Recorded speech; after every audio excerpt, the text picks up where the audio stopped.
Hola, bienvenidos. El asesino de las chicas policías en el barrio de Bellvitge, de Hospitalet de Llobregat, Barcelona, es un violador muy especial, delgado, pequeño, de aspecto inofensivo, pero que demuestra una crueldad sin igual, como la empleada en la mañana del 5 de octubre del año 2004, cuando supuestamente abordó a Silvia Nogaledo, de 28 años, en el portal de su casa y la obligó a abrir la puerta de la vivienda.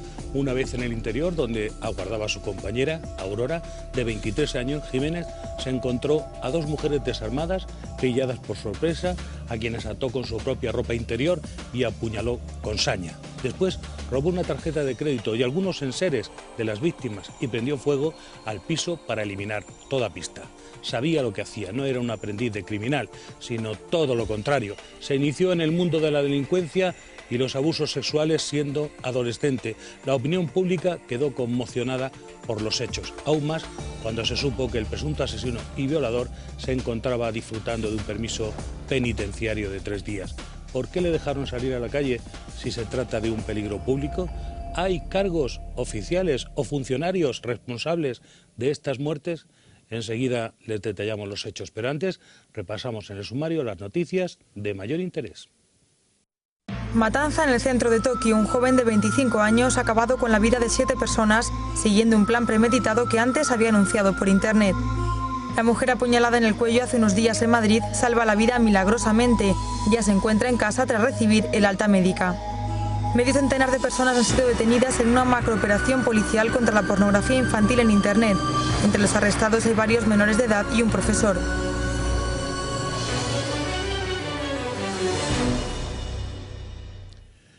Nuestro programa es interactivo, abierto a su... Les ofrecemos una dirección de correo electrónico donde pueden enviar opiniones y también comentarios. casoabierto@libertadigital.tv. Empezamos nuestra investigación tras conectar con la redacción, donde Lorena López nos resume noticias de actualidad.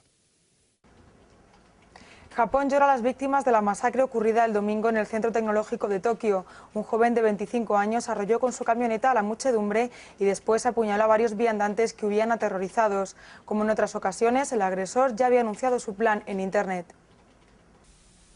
Ocurrió a plena luz del día en el distrito comercial de Akihabara, el barrio tecnológico de Tokio. Un hombre de 25 años se lanzó contra la multitud atropellando con su camioneta a varias personas. Después, cuchillo en mano, apuñaló a todo aquel que se cruzó en su camino. En total, 7 muertos y más de una docena de heridos. Alrededor de 3 personas han sido arrolladas por el camión, que parecía dirigirse con intención hacia ellas, no de manera accidental. Luego hubo algunos de ellos que fueron apuñalados.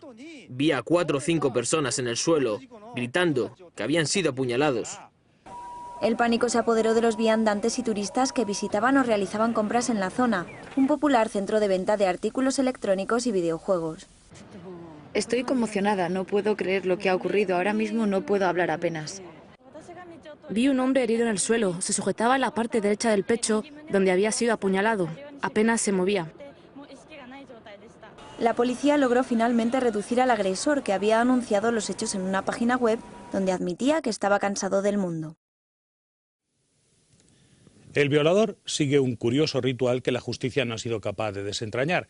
Allí donde viola, llena la bañera para lavar los cuerpos de las víctimas. El fiscal dice que seguramente será algo que a él le sirve, pero no aclara por qué. El criminal es astuto, precavido, con conciencia forense, pero cometió un error de principiante. En la escena del crimen se le cayó un recibo de la compra de un teléfono móvil con su nombre y dirección. Eso demuestra la verdadera dimensión del violador. Solo los fallos de los demás permiten que pueda actuar con total impunidad.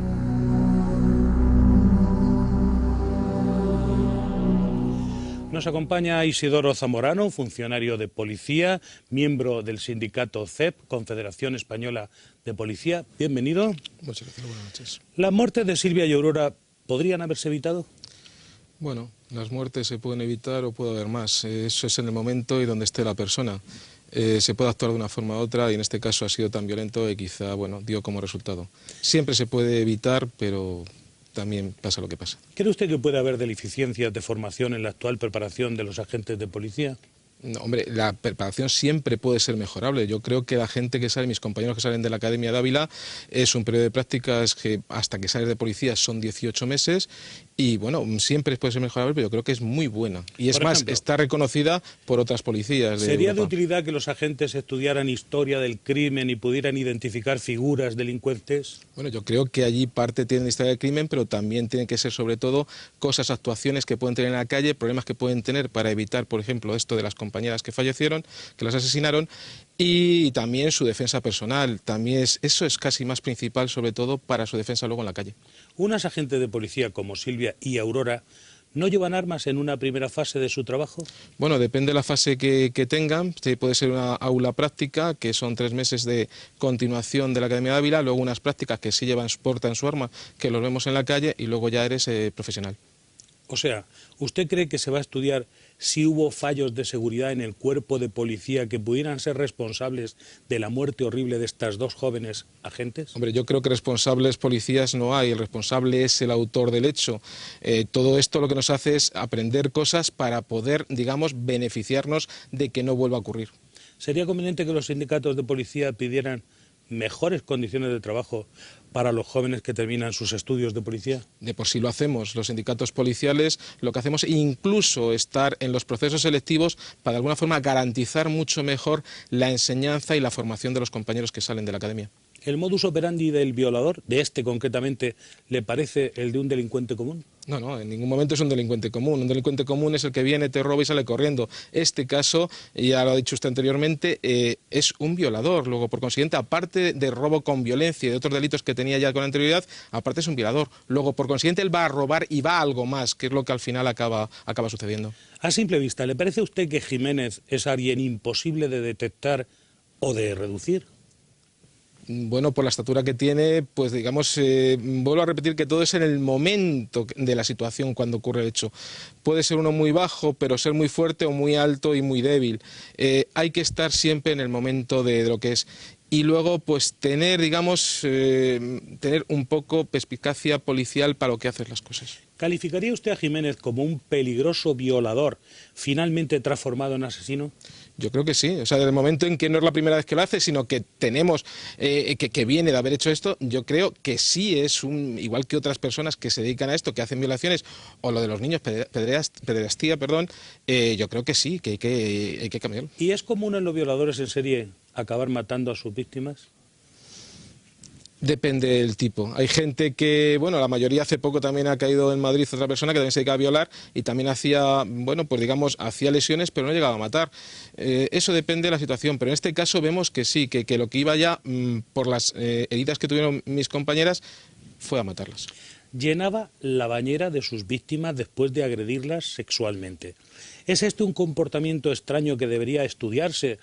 ¿O no basta, como dice el fiscal, con saber que es un extraño ritual al que él se refería y que debería servirle a él?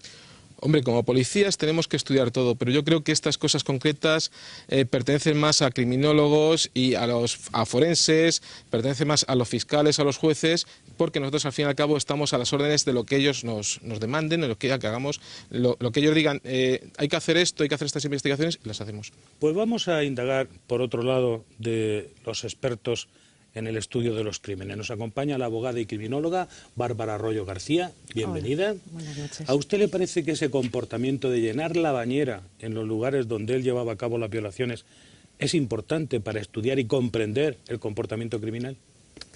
Bueno, vamos a ver. Yo pienso que el hecho de llenar la bañera es un acto más que denota su conciencia forense.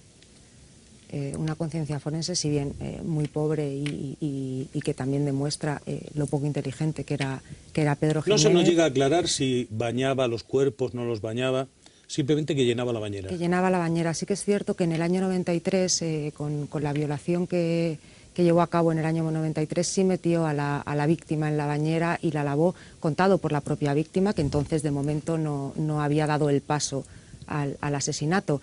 Entonces yo pienso que se trata de actuaciones, ya le digo, que denotan esa conciencia forense. Chicas policías, quizás sin pistola en ese momento, sorprendidas en un piso en el que un delincuente recién salido de prisión se hace con ellas, las ata con su ropa interior, abusa sexualmente y las mata. ¿Conoce usted el caso a fondo de estas chicas? Sí, por supuesto. ¿Y usted cree que las habían preparado debidamente para lo que podrían encontrarse fuera en su lucha contra el crimen? Yo creo que no se trata de que las hubiesen preparado, no. Estamos hablando de un sujeto que ha sido diagnosticado como un psicópata sádico. Es muy difícil prevenir un hecho de estos, ¿no? Y sobre todo cuando te agreden de repente. Sí, pero dicho de otro modo, siendo agentes de policía, ¿no deberían tener una preparación especial para prevenirse, por ejemplo, de un merodeador sexual como es el tal Pedro Jiménez? ¿O usted cree que no hay nada que hacer y que esto se trata de un desgraciado accidente?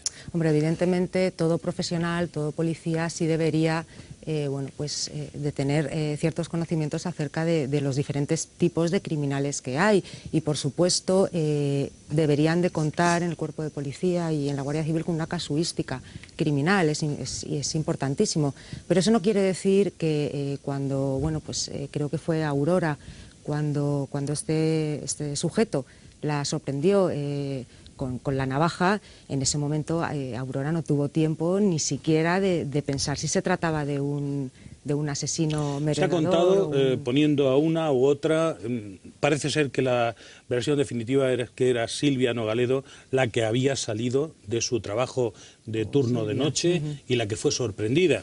Pero dígame, vamos a indagar en la parte buscando responsabilidades en el otro lado, ¿no? El violador cumplía condena por graves crímenes cuando empezó a salir en el año 2002.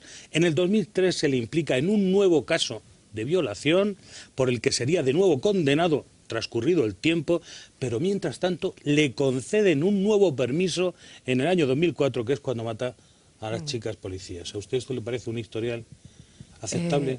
Vamos a ver, en España hoy en día no tenemos otra cosa, quiero decir, la legislación penitenciaria es igual para todos los internos, para todos los reclusos, a excepción de los terroristas, que tienen una legislación penitenciaria pero esto es escandaloso. Especial. Es escandaloso, pero como dicen los jueces, cada vez que sucede un caso de estos y sale a la luz, porque son casos que si bien no son muy comunes, ¿no? Estamos hablando de un 5% de reclusos de este tipo, sí tienen cierta notoriedad, y cuando esto surge la opinión pública se echa las manos a la cabeza, los jueces evidentemente pues contestan, como han contestado en este caso, y dicen que si los informes de la cárcel son buenos, tendrán que creerlos, y que si la ley dice que hay que aplicarles permisos y beneficios penitenciarios, que tendrán que cumplir la ley, y que si estos señores salen a la calle, matan, violan, vejan y torturan, pues que miremos al Congreso y que intentemos que se cambie la ley.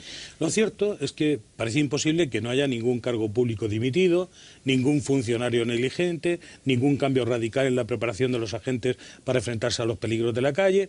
En fin, el presunto violador asaltó a Silvia en el portal y le obligó a abrir la puerta de su vivienda. ¿Es este un procedimiento que se repite entre los violadores? Lo hemos aprendido en la historia del crimen. Sí, es un procedimiento muy común. El hecho de sorprender a la víctima, obligarla a entrar en casa, o incluso, con cualquier otro engaño. Bárbara, ¿las mujeres deberían estar advertidas de las principales formas en las que se presenta un violador e intenta abusar de ellas? Sí, toda mujer debería de estar prevenida y mirar delante, detrás, a la derecha y a la izquierda, pero aún así es muy difícil identificar, y sobre todo a este tipo de sujetos, a este tipo de psicópatas sádicos que, como bien sabe usted, son personas que son manipuladoras, son mentirosas, son encantadoras, tienen una gran capacidad de seducción y una gran habilidad para mentir, entonces es muy difícil. Bueno, como aperitivo, por lo menos digámosles a todas nuestras espectadoras que lleven cuidado al entrar y salir de sus casas, eso evidentemente, que no entren en el ascensor con desconocidos, que les dejen subir a ellos solos y que tengan toda clase de precauciones, porque hay un comportamiento criminal que se repite. Aquel día en el que tuvo éxito con este comportamiento criminal el tal Pedro Jiménez, Silvia y Aurora iban a celebrar el cumpleaños de esta última. Había comprado Silvia unos bollos, se iban a reunir. Vamos a recordarlo. Dicen que obligaba a las mujeres que violaba a meterse en la bañera para eliminar pruebas. En esta ocasión parece que no lo hizo y optó por prender fuego a la casa. Es Pedro Jiménez, el presunto autor de la violación y asesinato de dos jóvenes mujeres policías. Un hombre de apariencia inofensiva pero terriblemente violento. El mismo que el 5 de octubre de 2004 abordó a Silvia Nogaledo en el portal de su vivienda. Amenazándola con un cuchillo, logró meterse en el piso donde se encontraba su compañera, Aurora Rodríguez.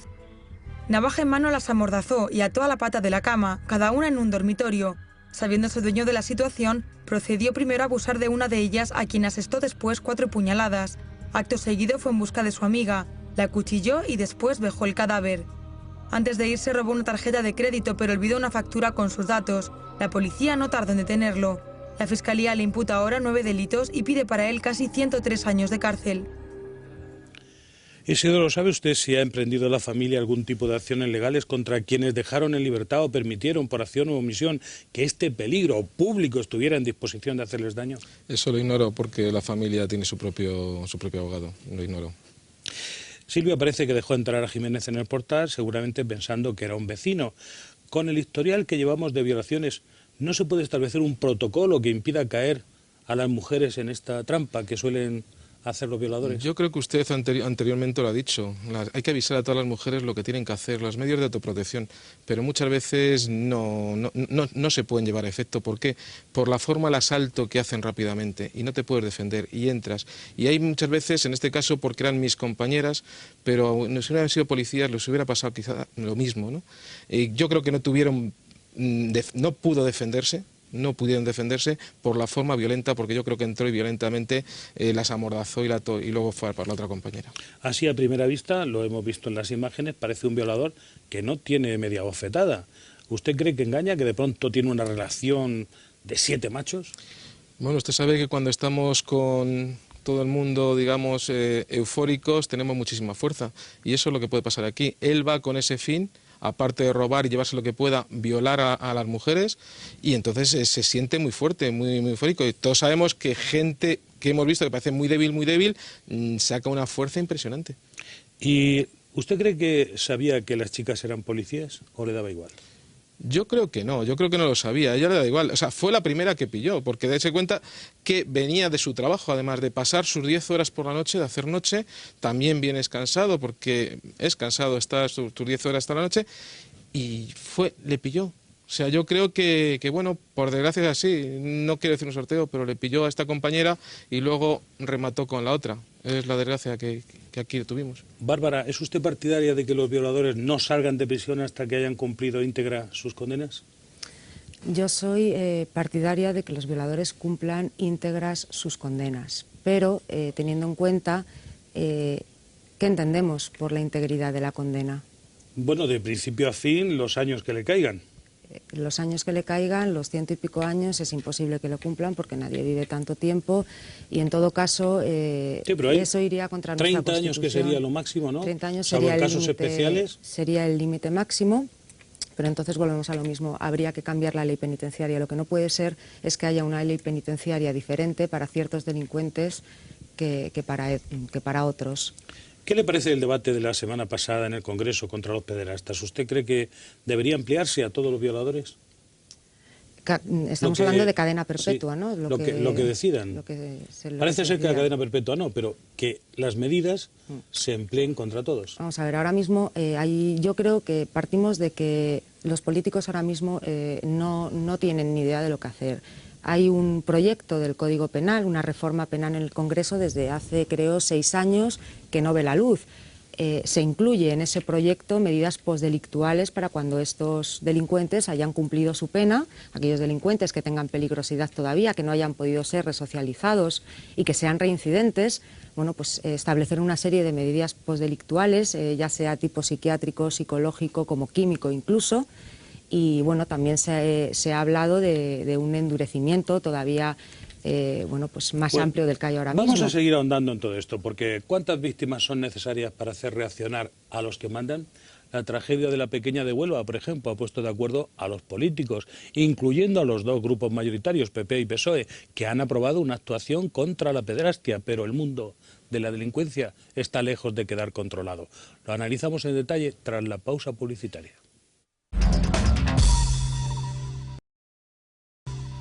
El Gobierno endurecerá las penas de los delitos sexuales contra los menores e incorporará medidas de control para evitar que los pederastas vuelvan a delinquir cuando salgan en libertad. ¿Y qué pasa con los violadores? La iniciativa Mariluz no debería estar seguida por la iniciativa de las chicas policías asesinadas. Aún falta mucho camino por recorrer. En el caso que nos ocupa, el presunto culpable, Pedro Jiménez, cumplía ya 30 años de prisión por delitos sexuales, pero aún así quedó libre y sin control. Y volvió a actuar, claro, ahora se enfrenta a una pena de más de 100. Indagamos un hecho claro e insuficiente y redundante tal vez sobre una actuación judicial previa que no reprimió al asesino. Les contamos más datos, pero antes conectamos con la redacción, donde Lorena López nos avanza informaciones de actualidad.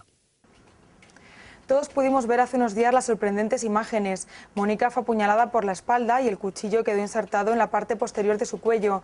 Por fortuna no tocó órganos vitales y ha conseguido salvar la vida. Ahora, ya en casa, recuperada y feliz, nos cuenta cómo ocurrió todo. He vuelto a nacer otra vez, una segunda oportunidad. La protagonista de estas terribles imágenes está delante de nuestra cámara para contarnos lo que le pasó. Paré frente al espejo, como tenemos espejo grande, me subí mi pelo y entonces le decía al policía, ay, ayúdeme que me estoy muriendo, usted no ve que tengo algo aquí, ay, ayúdeme que me estoy desangrando. Mónica tuvo durante muchos minutos un cuchillo de 8 centímetros clavado en el cuello. En el hospital los médicos nunca habían visto algo parecido. Pero la suerte ese día estaba de su lado. El filo se quedó a 1 milímetro de provocarle la muerte. Me agarró por aquí, pero aquí era que batallábamos los dos. Todo empezó con la agresión del joven marroquí al que alquilaba en esta habitación. Entró en su cuarto y comenzó a golpearla. Cuando me caí entonces agarró la banqueta y empezó con la banqueta a darme la cabeza y yo ponía la mano por aquí. Intentó tirarla por la ventana y luego la apuñaló. Este vídeo dio la vuelta al mundo. En su primera comparecencia ante el juez, Jiménez se declaró inocente del doble asesinato de las policías. El fiscal le acusa de 9 delitos, entre ellos 2 de asesinato, una agresión sexual, quebrantamiento de condena, allanamiento de morada, profanación de cadáveres, incendio y robo con fuerza y violencia. Por todo ello pide para él una condena en principio elevada. 100 años, parece mucho, pero de ningún modo cumplirá más de 40, por lo que puede decirse que en caso de que sean extremadamente rigurosos, apenas pagaría por uno solo de sus crímenes.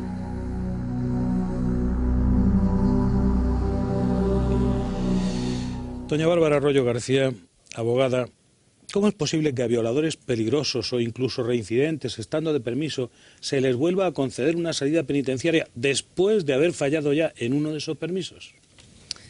Bueno, pues porque como en la cárcel estos individuos son presos ejemplares, tienen un comportamiento intachable, cooperan incluso con los funcionarios de prisiones, se presentan voluntarios a los programas resocializadores para delincuentes sexuales, en fin, bueno, pues claro, van obteniendo más créditos que el resto de los internos. ¿Y qué exámenes de control se le hacen a los violadores para determinar si son merecedores de uno de estos permisos que tanto peligro conlleva para las víctimas inocentes? Pues realmente la Junta de Tratamiento de las prisiones, compuesta de psicólogos, letrados, educadores sociales, etcétera, bueno, pues lo que le hacen es una especie de entrevista y estudio de la que deducen si tiene bueno, pues una capacidad, ¿no?, para vivir en semilibertad, si estamos hablando de un 3er grado, o si tiene una evolución suficientemente adecuada como para poder disfrutar de un permiso en libertad, y si esto es así, ha cumplido la 4ª parte de la condena y está clasificado en 2º grado, pues la ley indica que estos permisos tienen que ser dados. Entonces, cuando una propuesta de la Junta de Tratamiento le llega al juez de vigilancia penitenciaria, el juez de vigilancia penitenciaria, viendo esa propuesta de la Junta de Tratamiento, pues no tiene más remedio que obtener el permiso. Como el de Pedro Jiménez, ¿nadie resulta culpable de que este individuo haya podido matar?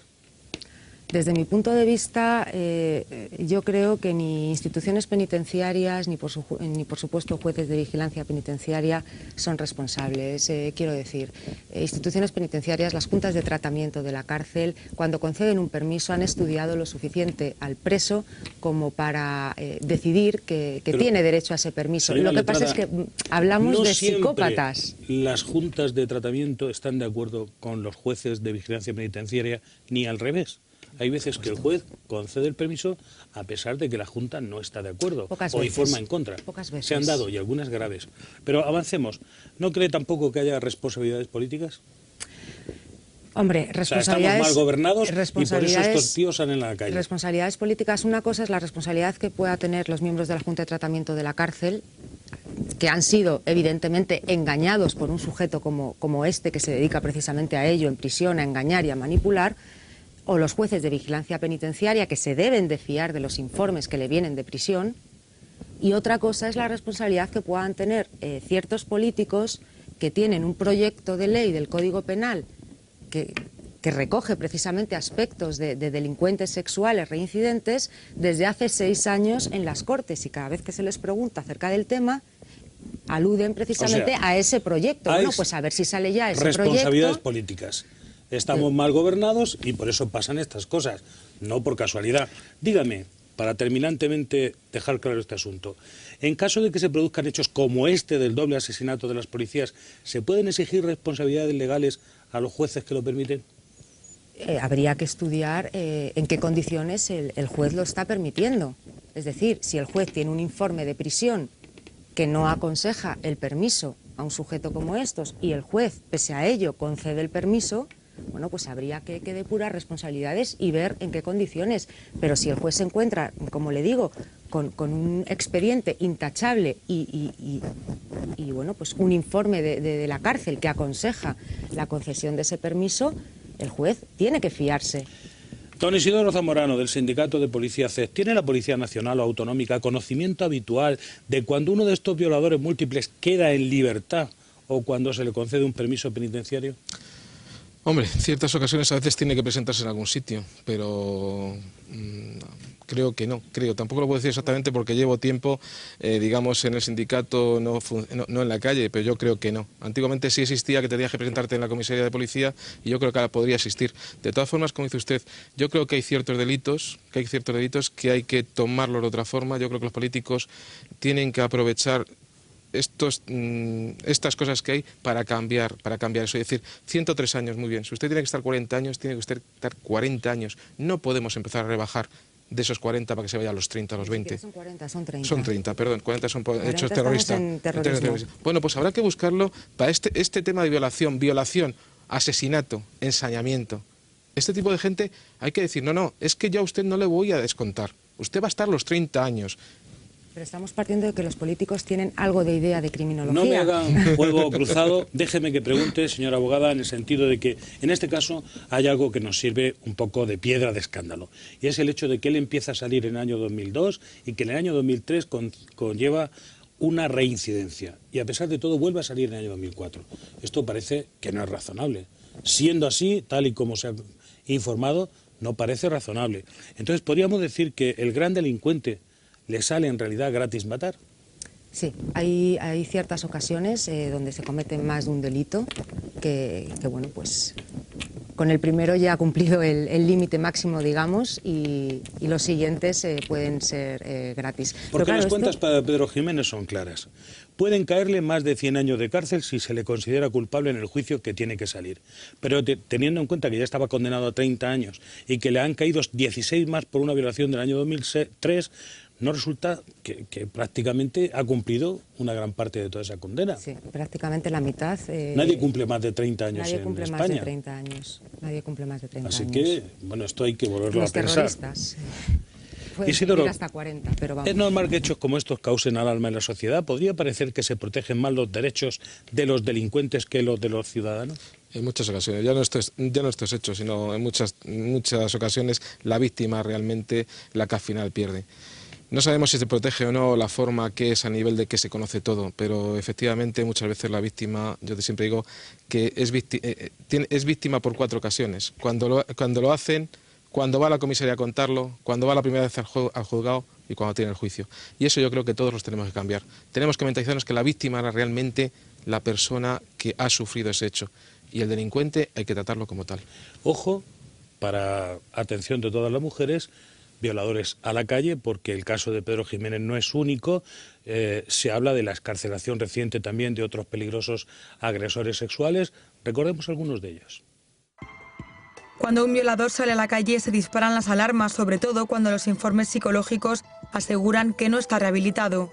En Barcelona saben bien lo que eso significa porque son ya varios los agresores sexuales puestos recientemente en libertad con alto riesgo de reincidencia. Primero fue Alejandro Martínez Singul, segundo violador del Ensanche. 5 violaciones, 5 agresiones sexuales y 4 intentos de agresión pesan sobre sus espaldas. La mayoría de sus víctimas eran niñas. Fue condenado a 65 años de prisión, pero al cumplir solo una cuarta parte de su pena quedó libre. El riesgo era tal que el propio Departamento de Justicia alertó de su peligrosidad. Habiendo cumplido hasta el último día de la condena, corresponde evidentemente que salga en libertad y cualquier otra cosa sería incumplir la ley. Tan solo unos meses más tarde salía José Rodríguez Salvador. El violador del Valle de Hebrón, como se le conoce, pudo cometer en un año más de 40 agresiones sexuales, aunque en el juicio solo pudieron probar una quincena de ellas. Pasó 16 años entre rejas, a pesar de que fue sentenciado a 311. De nuevo, los informes de los especialistas aseguraban que no había logrado rehabilitarse. Dio igual porque la ley manda, y nada podía hacerse por evitarlo. La gente en la calle, sin embargo, pedía medidas más duras. Yo pondría la cadena perpetua o unos sitios especiales, pero lo que no podemos es estar dependiendo de unas personas que no están normales. Creo que habría que modificar la ley. No soy ilustrado en leyes, pero habría que mejorarla, porque está ocurriendo muchos casos cuando quedan libres. En Europa hay países donde los delincuentes sexuales figuran en un registro, se les tiene localizados por GPS y deben declarar dónde residen. En España, por el contrario, aún prima la protección de los derechos de los delincuentes por encima de los de las víctimas. Isidoro Zamorano, a José Rodríguez Salvador, por ejemplo, le sacaron de prisión a escondidas y protegieron su identidad y su paradero. ¿Eso es bueno para la sociedad? Para la sociedad quizá no, pero nuestra obligación es, digamos, esa privacidad y que no pase lo que pueda pasar, alguna autolesión, sino que vaya más y al final esta persona pues sea lesionado en donde esté, en el lugar donde esté. Luego, por gente, tenemos que hacerlo porque es así, tenemos que también que preservar su integridad. Bárbara, ¿cree usted que esta suelta de violadores crea miedo e impotencia? Yo creo que crea miedo, impotencia y más alarma social de lo que realmente de lo que realmente debería, porque la entidad de este problema no es tan grande como la sociedad piensa. Hablamos simplemente de un 5% de los reclusos españoles. Lo que pasa es que como son crímenes truculentos y bueno, pues con gran notoriedad, pues causan este miedo y causan esta alarma social. En la actualidad no se pueden articular medidas más duras para mantener en prisión a delincuentes que aún pueden suponer un peligro si quedan libres. ¿Se les puede hacer un seguimiento cuando son puestos en la calle? No, quiero decir, sí se puede si se cambia la ley. En la actualidad, con la ley que tenemos, evidentemente, cuando un delincuente de estos cumple su condena y sale a la calle, nada ni nadie puede actuar contra él. Ha cumplido su condena y es libre. Y ese quizás sea el mayor problema, no el hecho de un permiso, sino el momento en el que este delincuente ha cumplido su pena y es libre. Sabe que va a reincidir. Teníamos noticia de que la Audiencia Provincial de Barcelona precisamente había puesto en libertad a un joven de 23 años, presunto autor de 17 violaciones cometidas cuando era menor. En este caso no se le puede acusar por esto ni tenerlo en cuenta, sino borrón. Borrón y cuenta nueva, porque al ser menor, la ley del menor protege evidentemente los datos de los menores. Don Isidoro Zamorano, los casos de violadores excarcelados se nos acumulan. Sí, es lo que estamos viendo ahora. Quizás estoy de acuerdo con ella. Muchas veces es más la rama social que lo que puede pasar. Hay que estar preparados, está muy claro. Entonces hay que informar a la sociedad lo que tiene que hacer en un caso de estos. Yo creo que hay que cambiar las leyes, hay que cambiar muchas cosas y tienen que ser los propios políticos que lo hagan. Quizá, como dice usted, esta gente tan clara, estos violadores tan claros, pues a lo mejor habrá que ponerle sistemas electrónicos, pero para todo eso tienen que cambiar las leyes. Y mientras tanto, pues nosotros, la policía, seguiremos trabajando como estamos trabajando. Y quizá, si se va efectivamente a abrir un archivo de pederastas, pues a lo mejor hay que abrirlo también y saber dónde pueden estar o dónde pueden vivir. Y por lo menos la policía, que estemos mucho más atentos, bueno, las fuerzas y cuerpos del Estado, perdón, estemos mucho más atentos y podamos evitar cualquier hecho de estos. En el caso del violador, cuando era menor, que hizo esa barbaridad de 17 agresiones sexuales, al parecer lo que ha ocurrido es que la legislación impide que los datos de procedimiento de menores sean utilizados en causas penales en adultos. Pero los informes de los psicólogos en este caso no aconsejaban su salida por un alto riesgo de reincidencia, pero esto ha sido desestimado. Cumplimiento de la ley, volvemos a lo mismo. Pero entonces, ¿para qué sirven los informes si a la larga no se toman en cuenta? Pero esto es exactamente igual que cuando forenses y especialistas hablan, por ejemplo, en el caso que estamos viendo, en el de Pedro Jiménez, ya en el 93, los especialistas dijeron que era un psicópata sádico con muchísimas posibilidades de reincidencia y peligrosísimo. Ya lo dijeron los especialistas lo entiende en todo el el año mundo. 93. Quiero decir, cuando alguien determina que una persona es un psicópata, reincidente, etcétera, ¿eso se entiende? ¿Es un valor que se comprende de forma universal?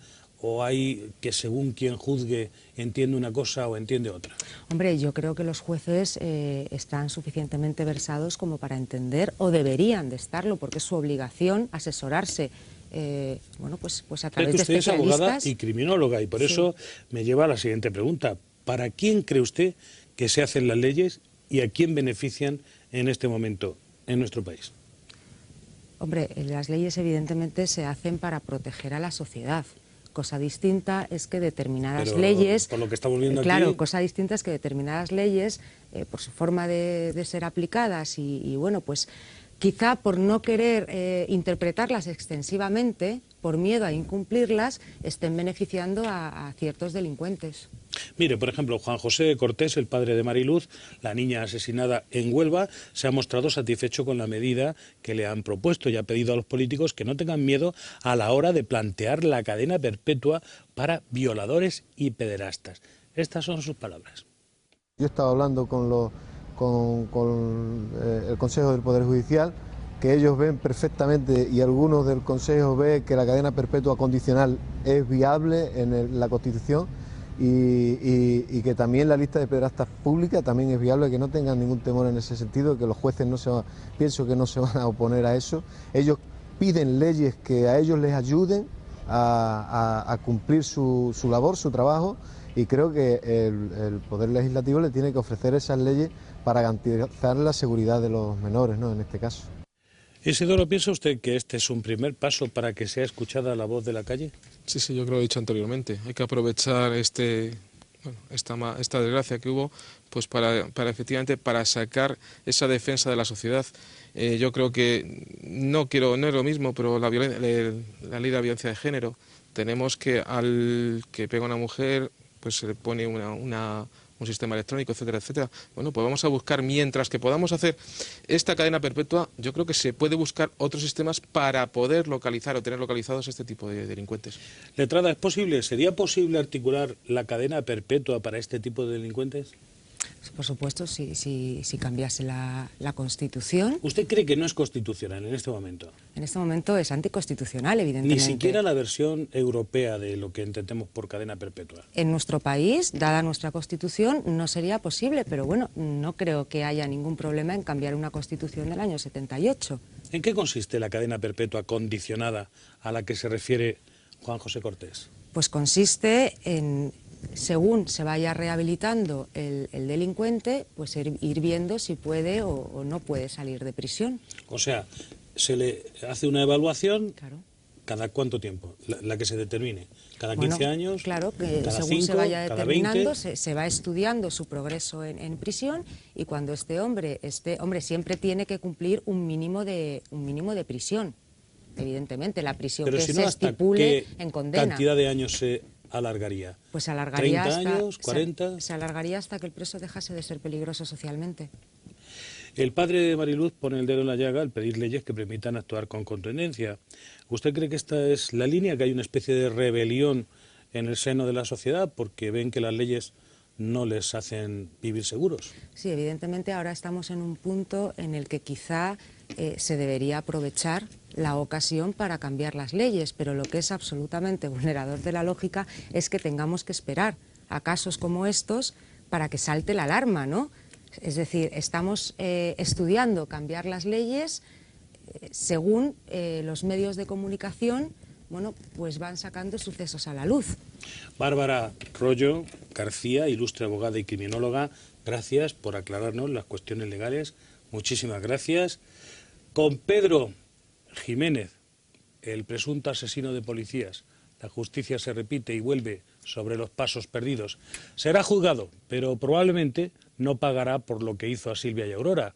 2 agentes de policía en prácticas. Es una situación absurda en la que se juzgan delitos que se están poniendo fuera de cupo. Quizá el mismo Jiménez lo habría pensado cuando decidió saltarse el permiso penitenciario. Aunque le habían calificado de psicópata, como se ha dicho aquí, le dejaron salir. ¿Somos el único país que ignora que los psicópatas no se curan? Se lo contamos tras los consejos publicitarios.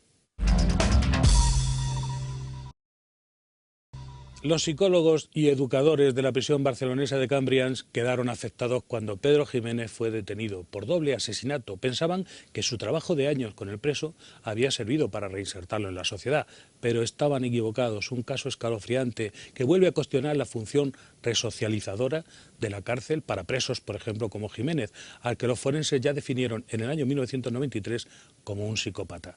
¿Somos los únicos en Europa que oficialmente ignoramos que los psicópatas no tienen cura? Ahondaremos en ello, pero antes regresamos a la redacción donde Lorena López nos cuenta otras noticias de actualidad. Nuevo golpe contra la pornografía infantil en Internet. En esta ocasión, 55 personas han sido arrestadas, entre ellas varios menores y un profesor. En esta ocasión, el material es considerado de calidad, ya que muchas imágenes eran de producción propia. Uno de los detenidos es un profesor de instituto de Alcalá de Henares que tenía 3 páginas web en las que, además de colgar fotografías de contenidos pornográficos, exponía imágenes suyas con menores. En esas páginas aparece él con menores, pero no abusando de menores. Como consecuencia de eso, tenemos que visualizar todo el material que se ha intervenido y a lo mejor cambiar la imputación. Se le acusa también de producción de pornografía. Otra de las detenciones era de un joven de 19 años que acosaba a una menor obligándola a desnudarse a través de la webcam. Luego colgaba estos vídeos en Internet. Está manteniendo unas conversaciones un tanto elevadas de tono con una persona, entonces la madre sospecha de que ese interlocutor de su hija no es otra menor y sospecha que puede ser un adulto y a partir de ahí donde pone la denuncia. El detenido expuso en la red hasta 12 vídeos en los que aparecen 6 menores españoles a los que amenazó. También ha sido interceptado un vídeo grabado en Estados Unidos en que se ve una brutal agresión a una menor en solo uno de los millones de vídeos intervenidos. Hay además 50 detenidos que los compartieron. En 1993, la sección novena de la Audiencia de Barcelona condenaba a Pedro Jiménez a 52 años de prisión por 5 delitos de robo a punta de navaja, uno de ellos con violación incluida, cometidos en el año 1992, cuando disfrutaba de un permiso penitenciario y cumplía otra pena de 15 años de cárcel. El forense Miquel Orós, con más de 28 años de experiencia, ya aseguró entonces que estábamos ante un psicópata que volvería a actuar. A Pedro, quienes le conocen, le definen como un hombre extraño, inexpresivo, cerrado y con una actitud muy fría.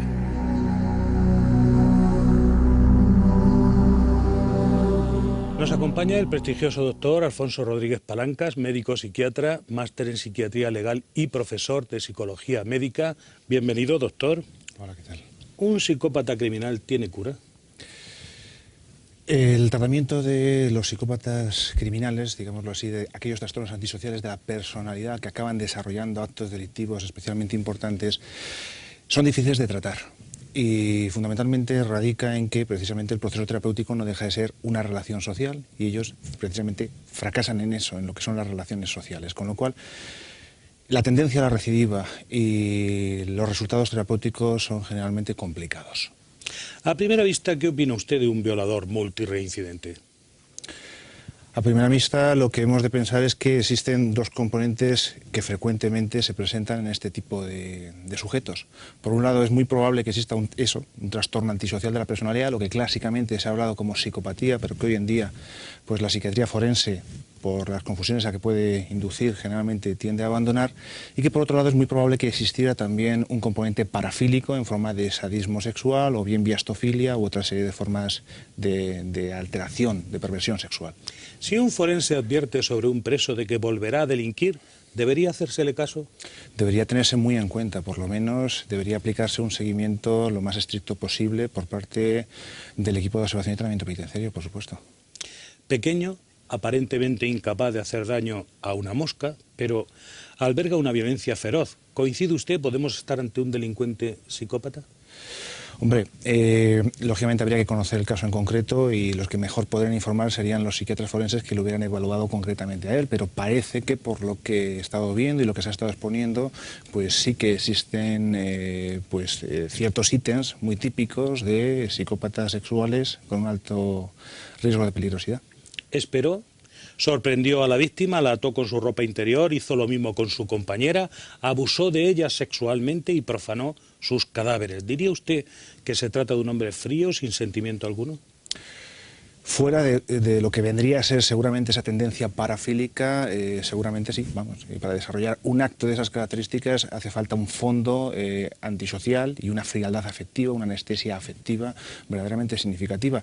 Insisto cuando utilizo estos términos psicopatológicos que están muy distantes de lo que realmente es un genuino enfermo mental. Es un sujeto que se incluiría en determinadas categorías diagnósticas psiquiátricas, pero en los que generalmente las capacidades cognitiva, volitivo, intelectivas suelen estar generalmente conservadas.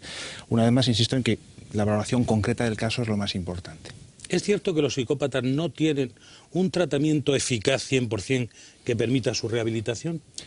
Podríamos decir mejor que el grado de satisfacción terapéutica con este grupo de sujetos suele ser muy bajo. Hay sujetos que responden, pero generalmente requieren un gran sacrificio por parte de los profesionales. Generalmente es una tarea no especialmente grata, porque de hecho son sujetos con los que no empatizan con nadie, y mucho menos con el terapeuta, y esto suele ser recíproco, pero sí que hay ocasiones en las que se obtiene cierta respuesta aceptable. No es lo más frecuente, pero en ocasiones sí. También se ha dicho que los psicópatas son muy inteligentes. ¿Es esto cierto? En este caso no lo parece, porque Jiménez olvidó en el lugar del crimen una factura de un teléfono móvil con todos sus datos y dirección. Clásicamente se habla de dos tipos de psicópatas, ¿no? Los psicópatas en cuanto a trastorno antisocial de la personalidad, que tienen cierto detrimento intelectivo, y otros serían los psicópatas inteligentes, que tal vez son los más peligrosos, que son los más difíciles de pillar. Esto, bueno, podría relacionarse con que el sujeto no fuera especialmente inteligente o tal vez con meramente un posible descuido. Isidoro Zamorano, del sindicato Policía CEP, ¿no están ustedes hartos de jugarse la vida para atrapar y detener delincuentes que luego vuelven a ser puestos en libertad y, como en este caso, son capaces de matar policías? Yo tengo que decir siempre lo mismo, es que es nuestro trabajo. Nuestro trabajo y nuestro trabajo llega hasta ahí, hasta el juez, que luego queda en libertad y le cogemos otra vez. Es nuestro trabajo y estamos ahí para defender a la sociedad. ¿Piensa usted que la labor ineficaz de la justicia con leyes obsoletas dificultaría la de velar por la seguridad ciudadana? Yo nunca pienso que tenga culpa la justicia, sino que hay que hacer es cambiar esta ley. Yo creo que, como decía anteriormente en nuestros bloques, digamos que los jueces están aplicando la ley que tenemos. Entonces lo que hay que hacer es quizá cambiar esa ley y sobre todo estos delitos que a todo el mundo nos preocupan. Bueno, pues ya que estamos en este punto, mójese usted. ¿Y qué pasa con el sueldo de los policías? ¿Están bien pagados para trabajos como estos? Pues hombre, yo creo que no estamos pagados. Yo creo que estamos pagados y es más, ahora estamos con el señor ministro, que en su momento cuando llegaron decían que nos iban a igualar con otras policías, que yo siempre digo que yo no quiero que me igualen, yo quiero estar por encima, ya que soy Cuerpo Nacional de Policía Nacional de toda España, quiero estar por encima en el sueldo de cualquier policía autonómica. ¿Ustedes les pagan bien? Yo creo que no.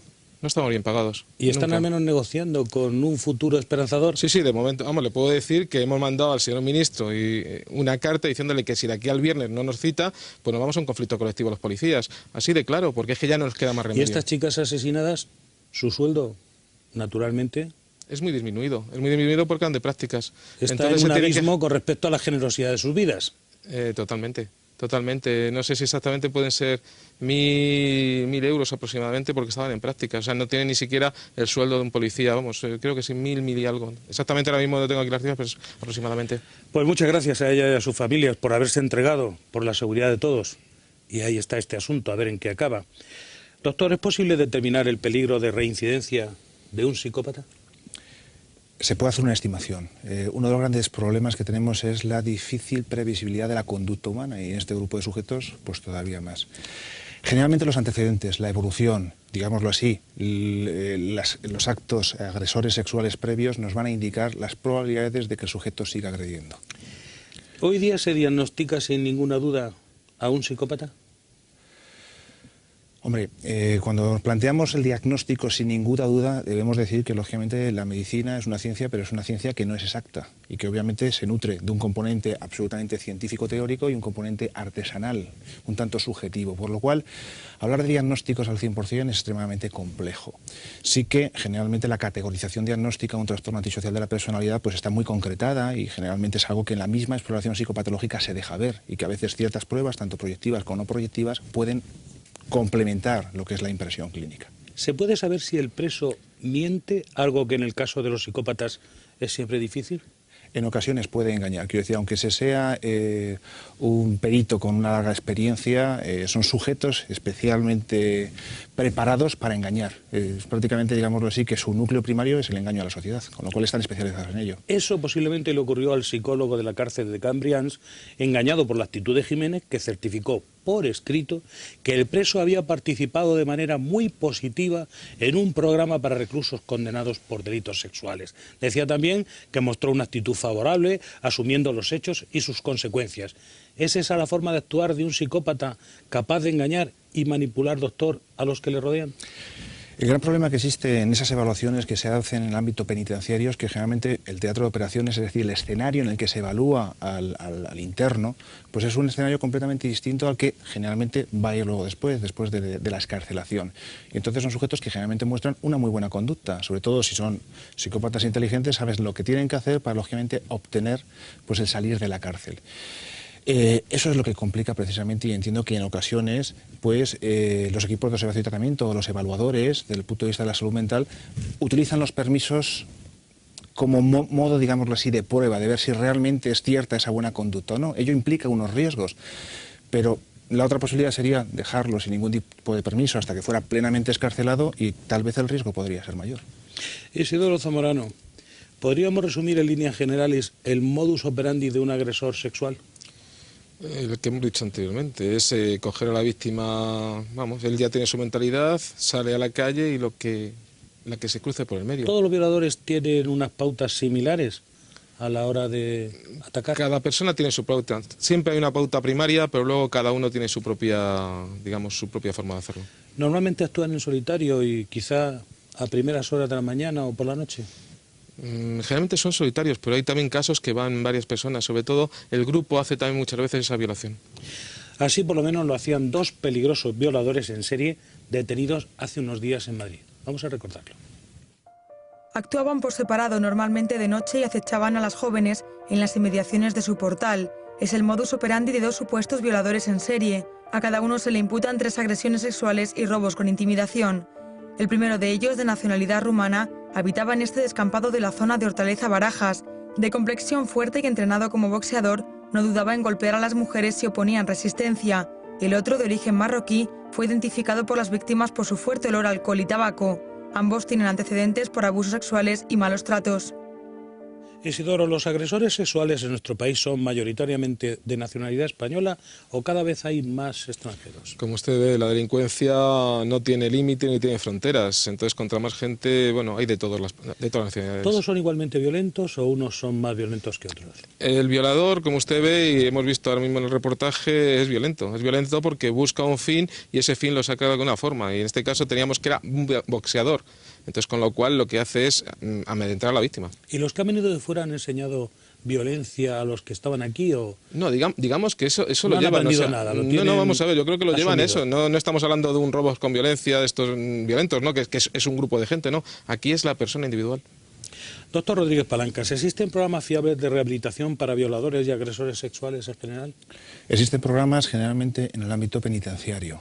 De hecho, el reglamento penitenciario del 96 establece esa necesidad, ¿no? de los agresores sexuales, de los sujetos que están cumpliendo una pena por delitos contra la libertad sexual, por someterles a un proceso terapéutico. El problema de ello es que el proceso terapéutico generalmente parte de que tiene que ser voluntario, de partir de un contrato terapéutico y aparte de un consentimiento, ¿no? O sea que ellos no pueden ser tratados si no aceptan meterse en ese programa. No pueden porque, de hecho, el principal elemento terapéutico, que sobre todo es el socioeducativo cognitivo y la terapia cognitivo-conductual, es decir, el tratamiento psicológico, si lógicamente el sujeto no asume el delito y por otra parte no es consciente del daño generado y de que hay un problema, difícilmente se puede manejar.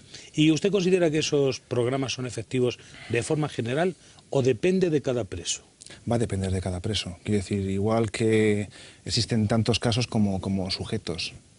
En general, ¿los agresores sexuales son recuperables? Hombre, si nos referimos a las cifras estadísticas, pues los que tienen un tratamiento, las posibilidades de que no reincidan son mucho menores que aquellos que no siguen tratamiento. Isidoro, Pedro Jiménez era ladrón y violador. ¿Es esto frecuente? ¿Los agresores sexuales roban siempre? Depende de la persona. No siempre roban, pero los hay. Es cada persona. Que yo recuerde, él empezó robando, después violó, finalmente asesinó. ¿Podríamos decir que la carrera delincuencial va de menos a más? Sí. Sí, los que estamos viendo, es que además es lo da, o sea, lo que trata luego es de quitarse, sobre todo con el incendio, es de quitarse todas esas pruebas que le puedan incriminar a él.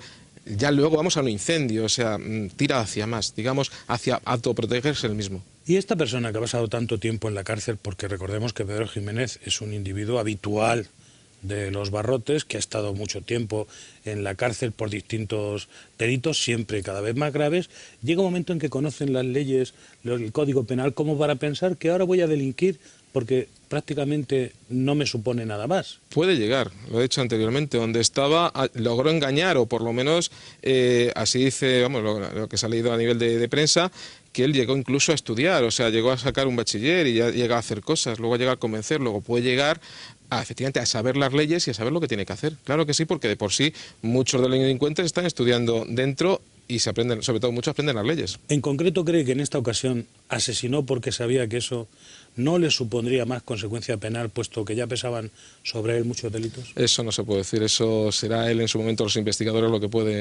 lo pueden indicar. ¿Las agentes de policías asesinadas estaban afiliadas a algún sindicato? Sí, una de ellas seguro está afiliada a nuestro sindicato y la otra creo que no estaba afiliada.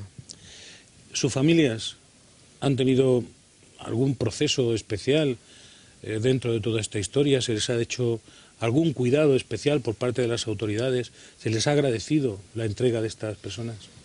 Hombre, desde luego de la Confederación Española de Policía nos pusimos en primer momento a su disposición y creo que la dirección me imagino que igualmente, ya que serán funcionarios del Cuerpo Nacional de Policía. Siquiera los funcionarios de la prisión definían a Pedro Jiménez como un recluso inofensivo, colaborador, que no daba problemas. Esto dentro de la cárcel es lo habitual de alguien que su objetivo está fuera, es decir, violador de mujeres, allí no hay a nadie a quien poder atacar.